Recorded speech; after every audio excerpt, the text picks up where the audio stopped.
ਤੇ ਗੁਲਜ਼ਾਰ ਚੀਮਾ ਜੀ ਸਾਡੇ ਦਰਸ਼ਕਾਂ ਨੂੰ ਤੁਸੀਂ ਹੈਲਥ ਦੇ ਬਾਰੇ ਕੋਈ ਮੈਸੇਜ ਦੇਣਾ ਚਾਹੋਗੇ? ਦੇਖੋ ਅੱਜ ਦੇ ਦਿਨ ਨਾ ਵਿਸਾਖੀ ਦਾ ਦਿਨ ਹੈ। ਸਾਡੀ ਸੱਭਿਅਤਾ ਵੇ ਸਾਡੇ ਕਲਚਰ ਦੇ ਵਿੱਚ ਅਸੀਂ ਸੈਲੀਬ੍ਰੇਟ ਕਰਨੇ ਆ। ਅੱਜ ਅਸੀਂ ਖਾਣਾ ਜ਼ਿਆਦਾ ਖਾਂਦੇ ਆ, ਅਸੀਂ ਪੀਂਦੇ ਆ, ਅਸੀਂ ਕਈ ਵਾਰੀ ਫालतू ਚੀਜ਼ਾਂ ਖਾ ਕੇ ਆਪਣੇ ਆਪ ਨੂੰ ਨਾ ਸੈਲੀਬ੍ਰੇਸ਼ਨ ਇੱਕ ਦਿਨ ਨਹੀਂ ਅਸੀਂ ਹਮੇਸ਼ਾ ਕਰੀ ਜਾਂਦੇ ਆ। ਉਹਦੇ ਨਾਲ ਹੁੰਦਾ ਕਿ ਜਿਹੜੀ ਸਾਡੀ ਕਮਿਊਨਿਟੀ ਹੈ ਨਾ ਸਾਊਥ ਏਸ਼ੀਅਨ ਕਮਿਊਨਿਟੀ, ਉਹਦੇ ਵਿੱਚ ਜਿਹੜੇ ਪੰਜਾਬੀ ਭਾਈਚਾਰਾ ਖਾਸ ਕਰਕੇ ਜਿਹੜਾ ਸਾਡਾ ਮੋਟਾਪੇਪਨ ਦਾ ਜਿਹੜਾ ਇਸ਼ੂ ਹੈ ਨਾ ਬਹੁਤ ਵੱਡਾ। ਜਿਹੜੀ ਮੋਟਾਪਾ ਪਾਣੇ ਨਾ ਇਨਸਾਨ ਨੂੰ ਕਈ ਤਰ੍ਹਾਂ ਦੀਆਂ ਤਕਲੀਫਾਂ ਖੜੀਆਂ ਕਰਦਾ। ਸਭ ਤੋਂ ਪਹਿਲਾਂ ਤਾਂ ਇਹ ਕਿ ਸ਼ੂਗਰ, ਨੰਬਰ 2 ਇਹ ਜਿਹੜਾ ਕੋਲੈਸਟਰੋਲ ਸਾਡੀ ਬਾਡੀ ਵਿੱਚ ਵੱਧਦਾ ਉਹਦੇ ਨਾਲ ਕਨੈਕਸ਼ਨ ਹੈ।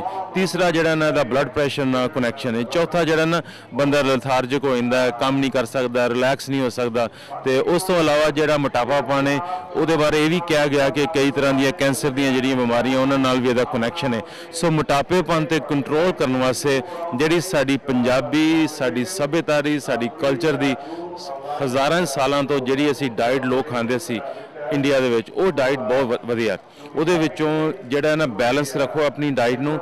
ਜਿਹੜਾ ਸਾਰਾ ਦਿਨ ਭੁੱਖੇ ਰਹਿਣ ਦਾ ਕੋਈ ਫਾਇਦਾ ਨਹੀਂ, ਉਹਦੇ ਨਾਲ ਤੁਹਾਡਾ ਭਾਰ ਨਹੀਂ ਘਟਦਾ।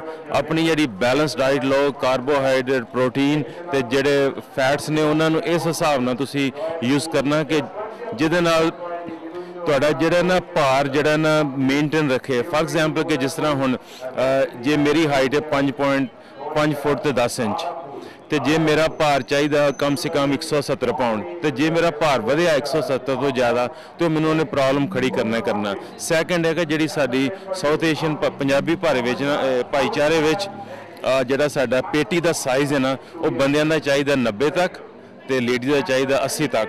ਸੋ ਇਹਦੇ ਵਾਸਤੇ ਇੱਕੋ ਕੰਮ ਕਰਨਾ ਜ਼ਰੂਰੀ ਹੈ, ਬੈਲੈਂਸ ਡਾਈਟ, ਐਕਸਰਸਾਈਜ਼ ਦੇ ਵਿੱਚ ਵਾਕ ਕਰਨਾ। ਸਿਰਫ ਬੇਸਿਕਲੀ 40-45 ਮਿੰਟ ਵਾਕ ਕਰੋ ਖਾ ਕੇ, ਤੇ ਇਸ ਤੋਂ ਇਲਾਵਾ ਜਿਹੜੇ ਨੇ ਇੰਨਾ ਖਾਣਾ ਕਿ ਜਿੰਨਾ ਤੁਹਾਡੀ ਮੁੱਠੀ 'ਚ ਆ ਜਾਏ। ਜਿੰਨਾ ਹੁਣ ਮੇਰੀ ਮੁੱਠੀ ਵਿੱਚ ਆ ਸਕਦਾ ਇੰਨਾ ਹੀ ਮੈਨੂੰ ਖਾਣਾ ਚਾਹੀਦਾ ਐਟ ਏ ਟਾਈਮ। ਸਵੇਰੇ ਉੱਠ ਕੇ ਤੁਸੀਂ ਆਪਣਾ ਜਦੋਂ ਉੱਠਣਾ ਉਸ ਤੋਂ ਬਾਅਦ ਆਪਣੇ ਚਾਹ ਲੈ ਕੇ ਉਸ ਤੋਂ ਬਾਅਦ ਓਟ ਮੀਲ ਲਓ, ਉਹਦੇ ਵਿੱਚੋਂ ਦੁੱਧ ਦੀ ਬਜਾਏ ਤੁਸੀਂ ਸੋਇਆ ਮਿਲਕ ਐਡ ਕਰ ਲਓ। ਉਸ ਤੋਂ ਬਾਅਦ ਕੋਈ 10-11 ਵਜੇ ਇੱਕ ਤੁਸੀਂ ਫਰੂਟ ਦਾ ਪੀਸ ਕਰ ਲਓ। ਲੰਚ ਟਾਈਮ ਤੇ ਤੁਸੀਂ ਸੈਲਡ ਖਾਣਾ। ਜਿਹੜਾ ਸਾਡਾ ਸਲਾਦ ਹੈ ਉਹਦੇ ਵਿੱਚ ਗ੍ਰੀਨ ਵੈਜੀਟੇਬਲਸ ਕਰੋ ਯੂਜ਼। ਜਿੰਨੀਆਂ ਵੀ ਪਾਲਕ ਹੋ ਗਿਆ ਜਾਂ ਜਿਹੜੀਆਂ ਚੰਕੀ ਵੈਜੀਟੇਬਲਸ ਨੇ, ਗੋਭੀ ਯੂਜ਼ ਕਰ ਲਓ। ਇਹ ਕੋਸ਼ਿਸ਼ ਕਰੋ ਕਿ ਜਿਹੜੀਆਂ ਦੁੱਧ ਵਾਲੀਆਂ ਨੇ ਚੀਜ਼ਾਂ ਜਾਂ ਜਿਹੜੇ ਐਨੀਮਲ ਪ੍ਰੋਡਕਟ ਨੇ ਉਹਨਾਂ ਤੋਂ ਦੂਰ ਰਹਿਣਾ। ਉਸ ਤੋਂ ਬਾਅਦ ਤੁਸੀਂ ਆਪਣਾ ਕੋਈ 3-4 ਵਜੇ ਤੁਸੀਂ ਆਪਣੀ ਚਾਹ ਪੀ ਸਕਦੇ ਹੋ। ਉਹਦੇ ਨਾਲ ਇੱਕ ਅੱਧਾ ਫਰੂਟ ਖਾ ਲਓ, ਐਪਲ ਖਾ ਲਓ, ਔਰੇਂਜ ਖਾ ਲਓ, ਕੇਲਾ ਖਾ ਲਓ। ਪਰ ਜਿਹੜਾ ਸ਼ਾਮ ਨੂੰ ਨਾ ਜਿਹੜਾ ਉਹ ਡਾਈਟ ਜਿਹੜੀ ਹੈ ਨਾ ਉਹ ਬੜੀ ਇੰਪੋਰਟੈਂਟ ਹੈ ਕਿ ਉਹਨੂੰ ਤੁਸੀਂ ਕਿੰਨੇ ਵਜੇ ਖਾਣਾ। ਪਹਿਲਾਂ ਤਾਂ ਟਾਈਮ ਦੀ ਗੱਲ ਹੈ, 6 ਵਜੇ ਖਾਓ, ਇਹ ਨਹੀਂ ਵੀ 7, 8, 9 ਵਜੇ ਖਾਈ ਜਾਣਾ। ਉਸ ਤੋਂ ਬਾਅਦ ਇਹ ਕਰਨਾ ਕਿ ਜਿਹੜਾ ਤੁਹਾਡੀ ਡਾਈਟ ਹੈ ਉਹਦੇ ਵਿੱਚੋਂ ਜਿਹੜੀਆਂ ਸਾਡੀਆਂ ਸਬਜ਼ੀਆਂ ਨੇ ਤੇ ਦਾਲਾਂ ਨੇ ਤੇ ਜਿਹੜੇ ਸਾਡੇ ਬੀਨਸ ਨੇ, ਜਿਸ ਤਰ੍ਹਾਂ ਰਾਜਮਾ ਹੋਏ, ਕਿਡਨੀ ਬੀਨਸ ਜਿਹਨੂੰ ਆਪਾਂ ਕਹਿੰਦੇ ਆ, ਇਸ ਤੋਂ ਇਲਾਵਾ ਜਿਹੜੀ ਰੌਂਗੀ ਹੋਈ, ਮਸਰਾਂ ਦੀ ਦਾਲ ਹੋਈ, ਜਾਂ ਬਾਕੀ ਜਿਹੜੀਆਂ ਸਾਰੀਆਂ ਦਾਲਾਂ ਨੇ ਉਹਨਾਂ ਨੂੰ ਕੰਬਾਈਨ ਕਰਕੇ ਜਦੋਂ ਬਣਾਉਣੀਆਂ ਨੇ ਨਾ ਉਹਦੇ ਵਿੱਚੋਂ ਤੁਸੀਂ ਤੇਲ ਨਹੀਂ ਪਾਉਣਾ। ਉਹਦੇ ਵਿੱਚ ਥੋੜ੍ਹਾ ਜਿਹਾ ਪਿਆਜ਼ ਪਾ ਕੇ ਤੇ ਉਸ ਤੋਂ ਬਾਅਦ ਤੁਸੀਂ ਵਿੱਚ ਅਦਰਕ ਪਾ ਲਓ, ਲਸਣ ਪਾ ਲਓ, ਤੇ ਉਹਨੂੰ ਤੁਸੀਂ ਬਣਾ ਕੇ ਜਿਸ ਤਰ੍ਹਾਂ ਸੂਪ ਹੁੰਦਾ, ਜਿਸ ਤਰ੍ਹਾਂ ਆਪਾਂ ਦਾਲ ਕਹਿੰਦੇ ਆ ਉਹਨੂੰ, ਉਹ ਖਾਓ। ਤੇ ਨਾਲ ਤੁਸੀਂ ਇੱਕ ਫੁਲਕਾ ਖਾ ਲਓ, ਉਹਦਾ ਇੱਕ ਰੋਟੀ ਖਾ ਲਓ ਉਹਦੀ ਹੋਲ ਵੀਟ ਦੀ। ਤੇ ਉਸ ਤੋਂ ਬਾਅਦ ਤੁਸੀਂ 6-6:30 ਵਜੇ ਤੋਂ ਬਾਅਦ ਖਾਣਾ ਕੋਈ ਨਹੀਂ। ਉਸ ਤੋਂ ਬਾਅਦ ਸੈਰ ਕਰੋ।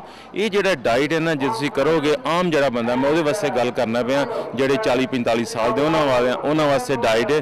ਤੇ ਉਸ ਤੋਂ ਬਾਅਦ ਵਾਕ ਕਰੋ।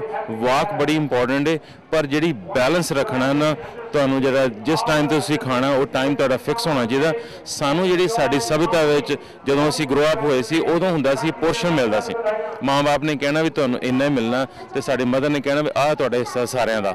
ਹੁਣ ਇੱਥੇ ਹਰ ਘਰ ਦੇ ਵਿੱਚ ਬਫੇ, ਹਰ ਘਰ ਦੇ ਵਿੱਚ ਅਸੀਂ ਫੋਰਸ ਕਰਨੇ ਹਾਂ ਲੋਕਾਂ ਨੂੰ। ਅਸੀਂ ਪਹਿਲਾਂ ਲੋਕਾਂ ਨੂੰ ਅਸੀਂ ਬੁਲਾਉਂਦੇ ਹਾਂ, ਫਿਰ ਅਸੀਂ ਉਹਨਾਂ ਨੂੰ ਐਪੇਟਾਈਜ਼ਰ ਦਿੰਦੇ ਹਾਂ, ਪਕੌੜੇ ਦਿੰਦੇ ਹਾਂ, ਪਕੌੜਿਆਂ ਤੋਂ ਬਾਅਦ ਫਿਰ ਉਹਨਾਂ ਨੂੰ ਅਸੀਂ ਮੀਟ ਦਿੰਦੇ ਹਾਂ, ਮੀਟ ਤੋਂ ਬਾਅਦ ਫਿਰ ਸ਼ਰਾਬ ਪਿਆਉਂਦੇ ਹਾਂ। ਉਸ ਤੋਂ ਬਾਅਦ ਫਿਰ 10-11 ਵਜੇ ਅਸੀਂ ਉਹਨਾਂ ਨੂੰ 5-7 ਚੀਜ਼ਾਂ ਰੱਖੀਆਂ ਨੇ। ਸੋ ਆਈ ਥਿੰਕ ਇਹ ਬਦਲਣਾ ਪੈਣਾ। ਇਹ ਹਰ ਇੱਕ ਨੂੰ ਵਿਚਾਰ ਕਰਨਾ ਪੈਣਾ ਕਿ ਉਹਨਾਂ ਦੀ ਸਿਹਤ ਵਾਸਤੇ ਜਿਹੜਾ ਮੋਟਾਪਾ ਪਾਣੇ, ਜਿਹੜਾ ਇਹਦਾ ਐਪੀਡੈਮਿਕ ਹੈ, ਜਿਹੜਾ ਕਿ ਸਾਡੀ ਕਮਿਊਨਿਟੀ ਨੂੰ ਇਹ ਖਾ ਰਿਹਾ, ਉਹਨੂੰ ਬੰਦ ਕਰਨ ਵਾਸਤੇ, ਸ਼ੂਗਰ ਤੇ ਰੋਕਥਾਮ ਕਰਨ ਵਾਸਤੇ, ਕੋਲੈਸਟਰੋਲ ਤੇ ਰੋਕਥਾਮ ਕਰਨ ਵਾਸਤੇ, ਮੋਟਾਪੇਪਨ ਦਾ ਕੰਟਰੋਲ ਕਰਨਾ ਬਹੁਤ ਜ਼ਰੂਰੀ ਹੈ।